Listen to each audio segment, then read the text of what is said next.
So we're going to use that to convert them back. And so what we should see is that Kellogg had latest 12 months earnings per share of about 1.18 billion. Next year, 1.15. 2009, 1.2 billion. Okay, so now at this point, we've got net income for the combined company before we account for the transaction and how it's going to affect the combined company's earnings going forward. Before we factored in synergies, before we factored in any amortization of intangibles, before we factored in any additional interest expense or lost interest income. Does that make sense to everyone? I'm locking on B12 in that last formula. So for the target's net income for the latest 12 months, I took H12 times $B, $12. And then I just filled those to the right. All right, well, let's work on those items, those accretive and dilutive items. And again, once we've accounted for these, when we take our unadjusted net income, we add or subtract these accretion or dilution items, we'll get pro forma net income, or we got our numerator in our accretion dilution formula. And then each year we'll just run this fraction. It tells us what our pro forma earnings per share will be. We'll look at that compared to Kraft's earnings per share before the deal, and it'll give us a sense of what impact did the deal have on Kraft's earnings per share, or will it have? All right, so post-tax synergies. In this case, we've already calculated those over here. B48. I want to lock on that because I'm going to copy that across. Okay, so this way, even though these synergies are assumed to be 0, when I set up my data tables, I can sensitize on that and say, well, let's assume 20 million of synergies. Let's assume 50 million. Let's assume 100 million of synergies. How does that affect my model? All right, and it will flow through here, again, on an after-tax basis, because net income is after tax. All right, before we do amortization of intangibles, let's scroll down a little bit. And I want to set up another section of this template here. And then in a moment, I'm going to teach you how to run an if-then statement and incorporate that. Not because it has a real effect on the value in the model, but really just because I don't think we've set one up together yet. All right. First thing I want to do here, and the way this is set up is that initially when we built these models a number of years ago, goodwill could be amortized. All right. And a lot of the other intangibles or deal-related fees could be amortized as well. So this was a lot more important earlier. Now, as I said earlier, today, there are very few fees that can still be amortized. All right. But let's set this up. Let's calculate goodwill first. So in cell I-49, I want to take market value of equity from the deal, 18.3 billion, or B22, minus book value, or I-48. And it tells us that the deal is going to create about 15.7 billion of goodwill. A lot of goodwill. A lot of goodwill. Additional amortizable intangibles. Now this is where if we had financing fees associated with the deal, we'd enter them here. I'm just going to enter 0. And then in this amortized intangibles cell, it asks us to input either yes or no. And this is what we're going to key off in a moment when we set up our if-then statement. All right, you can set it up so that if there's a no, or the text NO in a cell, then do one thing, otherwise do something else. All right, so we're going to do that in a moment.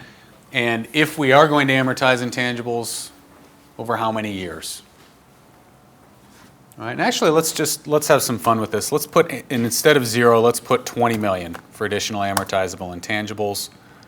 And let's change that no to a yes.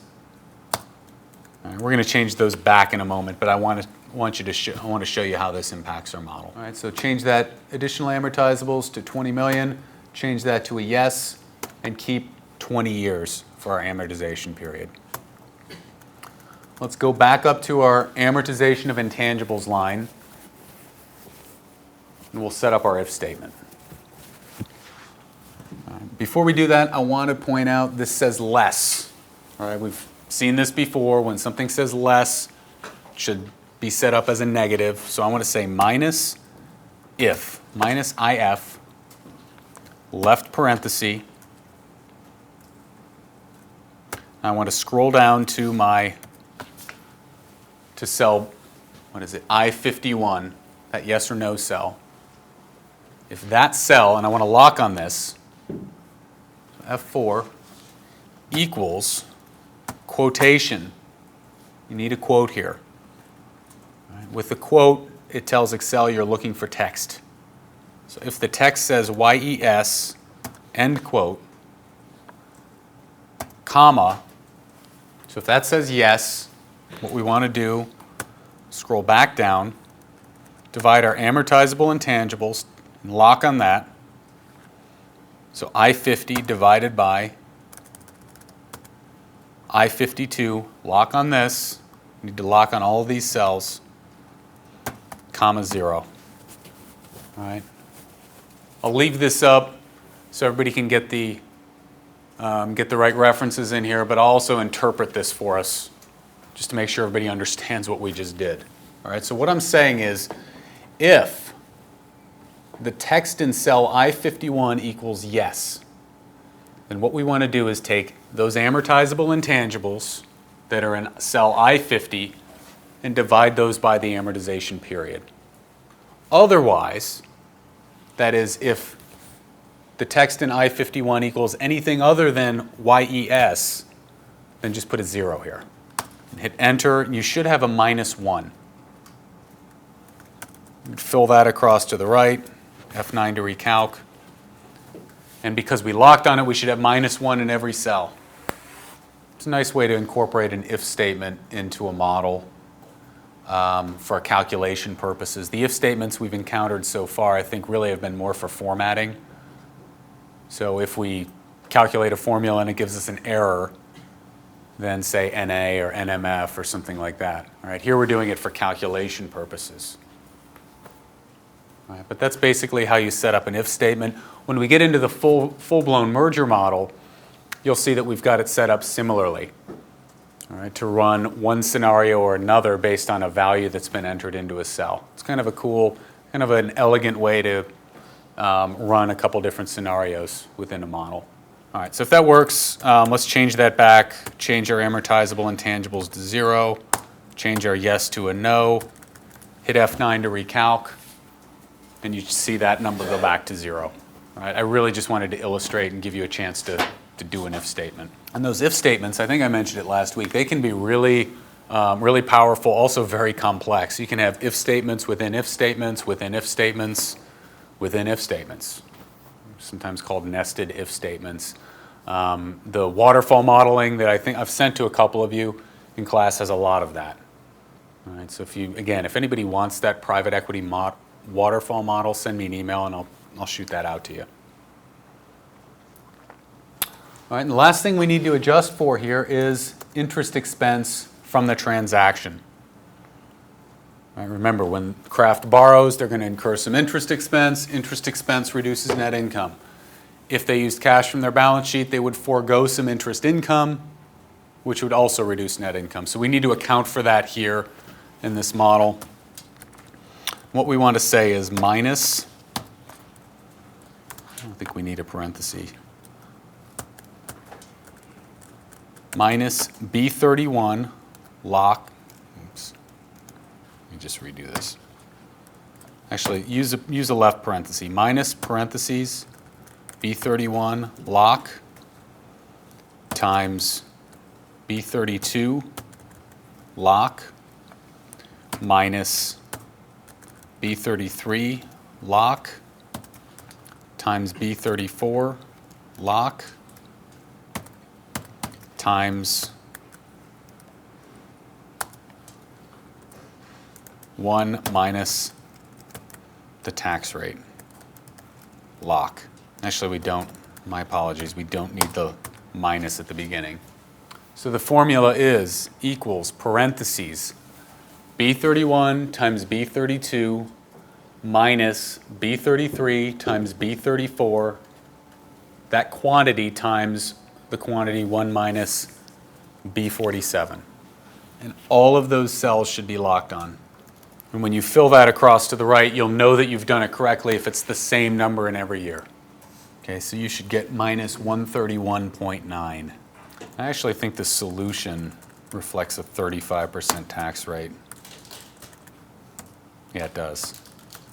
All right, so actually change your tax rate to 35%, and you should get minus 142.9 every year. So I know the solution for everybody who's watching the video, they're going to get 142.9, and that should be the solution. So the tax rate should be 35%. You should get 142.9 every year for interest, additional net interest expense. And what we should see now for our pro forma net income is $3.9 billion in year one, $3.8 billion in year two, $4.0 billion in year three, which represents a reduction to that unadjusted net income, accounting for that new interest expense. And if we divide that every year by our pro forma shares outstanding, it gives us pro forma earnings per share, $1.92, $1.89, $1.98. And then in this accretion dilution line, you can look at the formula. Basically what it's doing is comparing pro forma earnings per share to earnings per share of Kraft before the deal, minus 1, and telling us, is it accretive or is it dilutive? And the really important, probably the more important figure to look at here is the one that we've highlighted in yellow. What do earnings per share look like the first full year of the combined company's operations? Typically on an LTM basis, it's basically always negative because you're paying that premium right up front, and you're having to recoup that over time. And you'll see this a lot in press releases. They'll refer to earnings per share on a next year, on the first full year of combined operations, earnings per share will be, the deal will be mildly accretive or mildly dilutive, et cetera. And now because it is dilutive, we go back, the model goes back and it calculates pre-tax synergies required to break even. Basically saying, in other words, if the company were able to achieve, if Kraft were able to, say, cut $67.2 million of expenses before taxes, the deal would have no impact on earnings per share. And that $67.2 million represents a sliver, very small percentage of revenue, 0.12% of revenue, and less than 1% of EBITDA. So the question really becomes, do we think it's feasible for them to cut 0.67% or 0.76% of EBITDA or 0.12% of revenue out of their expenses, or capture those as revenue synergies? And it's probably not a long shot, I would imagine. If this were 5, 10, 15, 20%, obviously that's a much bigger number. The market would view that with a lot more skepticism, and Kraft's share price would probably get pounded. All right. But that's basically our model.